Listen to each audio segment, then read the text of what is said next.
Okay, y'all. So I guess a cooking video is not a cooking video if you don't taste the food. Okay. So we're going to taste the jerk. And this one is spicy.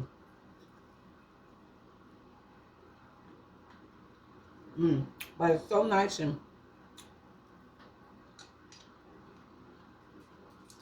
tender. So I'm going to taste the shrimp on this side because it's not spicy.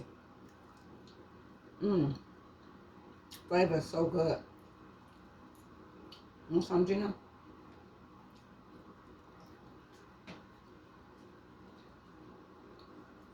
And be careful with the shrimp because, like fish and shrimp, the seasoning can be salty.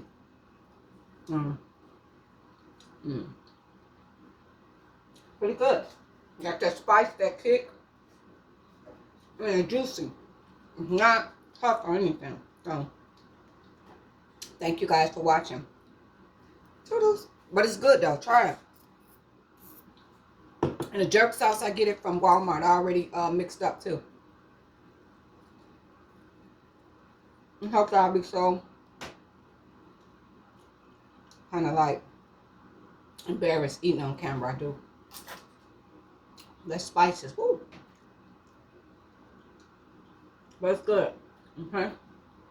Alright guys. Thanks for watching my channel. Hold on, Gina. Where's some?